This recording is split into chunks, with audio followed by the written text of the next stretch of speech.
करे, ठीक है। इट आल्सो, अब इसे जो है हम, आपने लिखा होगा तो मैं इसे जो है डिलीट कर देता हूं। आप लिखें, मैं जब तक जो है लाइव चेक कर लूं। आप लिखें, हमारी लाइव भी सही जा रही है और आपके पास जो है जो राइटिंग कर रहा हूं मैं वो भी सही है, ठीक है जी। अब आपने लिख लिया होगा तो मैं इसे जो है डिलीट कर देता हूं, ठीक है। इन चीजों को समझना बहुत जरूरी होता है। अगर हम ये चीजें नहीं समझेंगे तो फिर हमारे लिए मुश्किलात पेश आएंगी, ठीक है। It also removes waste products. इट आल्सो removes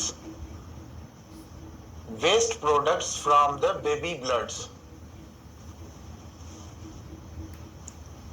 Removes waste products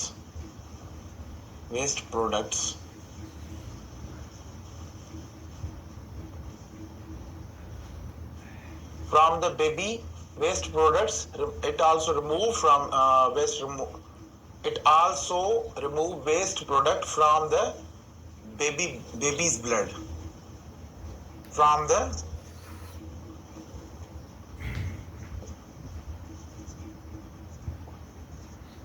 baby's blood, ठीक है। प्लेसेंटा का काम ये होता है कि ये प्लेसेंटा, पहली बात तो ये है कि ये एक ऑर्गन है, ड्यूरिंग प्रेगनेंसी डेवलप होता है, ठीक है। और इसके स्ट्रक्चर, इसका जो स्ट्रक्चर है वो ऑक्सीजन और न्यूट्रिशन प्रोवाइड करता है, ठीक है। नंबर दूसरे पे आ जाते हैं कि प्लेसेंटा और बेबी के दरमियान जो कनेक्टिविटी होती है वो किस चीज के थ्रू होती है? वो होती है जी अम्बलाइकल कॉर्ड के जरिए, अम्बलाइकल कॉर्ड के जरिए। अब ये हम डिजिटल क्लासेस पे समझते हैं कि ये अम्बलाइकल कॉर्ड क्या है, ये प्लेसेंटा कैसे है, किस तरह से दिखती है, फंक्शंस तो अभी हम समझेंगे, इसके थ्योरी अभी पढ़ने जा रहे हैं इसकी, ठीक है। ये कहां पे पाई जाती है? अम्बलाइकल कॉर्ड प्लेसेंटा के साथ होता है, और ये कहां पे पाई जाती है प्लेसेंटा? ये यूट्रस के अंदर पाई जाती है, ठीक है। यूट्रस के अंदर पैदा होती है, और इसके साथ जो है वो इसका स्ट्रक्चर भी हम आगे चल के समझेंगे कि इसका जो स्ट्रक्चर है वो क्या होता है। अब आप चीजें समझें कि यूट्रस के अंदर ड्यूरिंग प्रेगनेंसी, अब हम इस एरो को वापस करते हैं, यूट्रस के अंदर ड्यूरिंग प्रेगनेंसी प्लेसेंटा आ जाती है। प्लेसेंटा जो है अम्बिलिकल कॉर्ड के जरिए फीटस के साथ जो है कनेक्ट होती है। किस चीज के साथ कनेक्ट होती है? यहाँ पे लिख लेता हूँ, फीटस के साथ जो है कनेक्ट होती है, और ये अम्बिलिकल कॉर्ड के जरिए जो है इससे जो है खाना प्रोवाइड करती है, न्यूट्रिशन प्रोवाइड करती है, ऑक्सीजन प्रोवाइड करती है। ये इसका टोटल जो है स्ट्रक्चर है, ठीक है। अब आपने इन चीजों को अपने अच्छे तरीके से जो है जहन में रखना है। उसके बाद जब ये चीजें आप समझते जाएंगे, धीरे धीरे इन चीजों को इम्प्लीमेंट करते जाएंगे, नोट्स बनाते जाएंगे, तो फिर ही जो है देखें, मेरे पढ़ाने का मकसद ये है कि आपको अच्छे से गाइड किया जाए, beginner level to advance level की जो है लैंग्वेज के अंदर डीपली जाके आपको समझाऊं। लेकिन आपको, आपके ऊपर भी कुछ फर्ज बनता है कि आप इस चीज को ज्यादा से ज्यादा जो है होमवर्क करें। कोई भी चीज हो दुनिया में, जब आप होमवर्क करते हो, ज्यादा से ज्यादा जो है उस चीज के ऊपर प्रैक्टिस करते हो, उस चीज को ज्यादा से ज्यादा अपने जहन में रखते हो, तो उस चीज को आप आसानी से जो है अडॉप्ट कर पाते हो।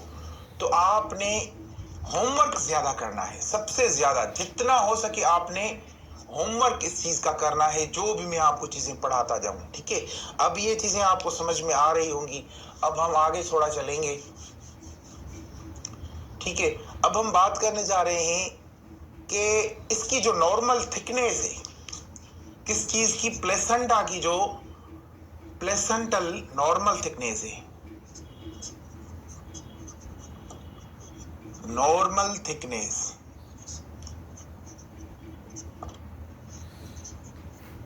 इसकी जो नॉर्मल थिकनेस है वो कितनी है? उसके बाद हम इसके अपना पैथोलॉजीज के पास आएंगे, लेकिन नॉर्मल चीजों को पहले समझ लेते हैं। ये 2 से 4 सेंटीमीटर तक जो है नॉर्मल हो सकती है। अगर 4 सेंटीमीटर से इंक्रीज हो जाए तब भी ये जो है खतरे की घंटी है, यानी पैथोलॉजी है। अगर ये 2 सेंटीमीटर से कम हो जाए तब भी ये जो है इसके अंदर क्या है, पैथोलॉजी है। अगर 4 सेंटीमीटर से बढ़ जाए तब भी पैथोलॉजी है, 2 सेंटीमीटर से कम हो जाए तब भी ये पैथोलॉजी है। तो इसकी जो नॉर्मल जो रेंज है, जो साइज है, this is basically 2 to 4 centimetre. ठीक है, 2 से 4 सेंटीमीटर इसकी जो है नॉर्मल थिकनेस होती है। अब थिकनेस और मेजरमेंट में फर्क आपको समझाता हूं।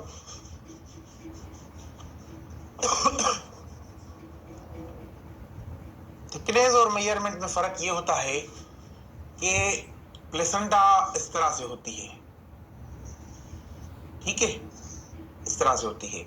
इसकी यहां से यहां तक जो मेजरमेंट हम करते हैं उसको अलग से बात करेंगे आगे चल के, लेकिन इसकी जो थिकनेस है उसके बारे में अभी हम बात करने जा रहे हैं। ठीक है, इसकी जो थिकनेस के बारे में बात करेंगे, वो यहां से लेकर यहां तक जो थिकनेस होती है इसकी, ये होनी चाहिए 2 से 4 सेंटीमीटर। अब आप यहाँ पे ऐसे अंडरस्टैंड करें, लिखें, मैं थोड़ा लाइव चेक कर लूं। ठीक है, तो 2 से 4 सेंटीमीटर इसकी जो थिकनेस है उसको हम बोलते हैं 2 से 4 सेंटीमीटर इसकी थिकनेस। अब ये डिफरेंट कंडीशंस हो सकती हैं इसकी, लेकिन ये कॉमन है, ठीक है जी। 2 से 4 सेंटीमीटर इसकी नॉर्मल थिकनेस है। प्लेसेंटा के अंदर प्लेसेंटल लेग्स होते हैं। अब ये प्लेसेंटा, ठीक है, ये प्लेसेंटा है, इसके अंदर हाइपोएकोइक लेग्स होते हैं। ये मैं थ्योरी आपको पढ़ा रहा हूं, उसके बाद आगे चल के हम इसे जो है आगे सही से वो करेंगे। ये जो है ये हम इसे बोलते हैं प्लेसेंटल लेग्स।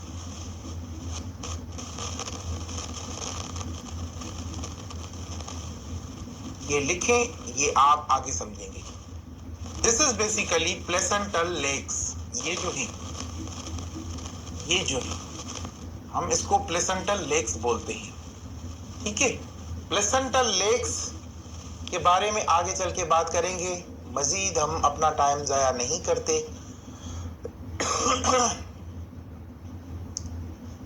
प्लेसेंटा के बहुत सारे अक़साम हो सकते हैं। प्लेसेंटा सबसे पहले जो है इसका सक्सेंचुरेट जो है लोब होता है।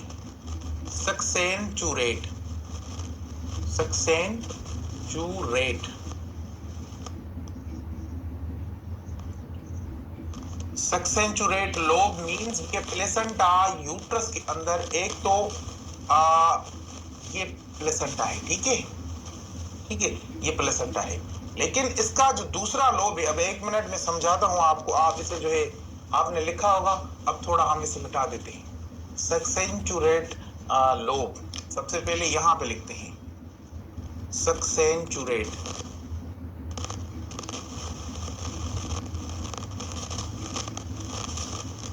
इसका ये वाला जो है सक्सेंचुरेट लोब हम इसे बोलते हैं। अब ये किस तरह से होता है, प्लेसेंटा बेसिकली जैसे इस तरह से होती है, फर्स्ट कर लें, ठीक है। तो without any connection, without connection लिखें यहां पे,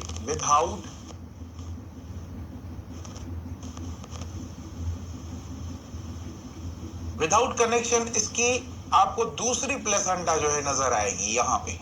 ये यहां पे भी हो सकती है, ये यहां पे भी इसका दूसरा लोब नजर आ सकता है।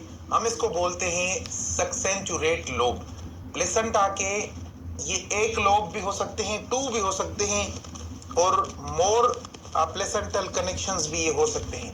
विदाउट कनेक्शन है, प्लेसेंटा है, दूसरी प्लेसेंटा है, लेकिन इसके बहुत सारे लोब हो सकते हैं। 1 भी हो सकता है, 2 भी हो सकते हैं, और 3 भी हो सकते हैं, ठीक है। ये मल्टीपल हो सकते हैं। प्लेसेंटा, आप कंफ्यूज हो जाओगे कि ये दो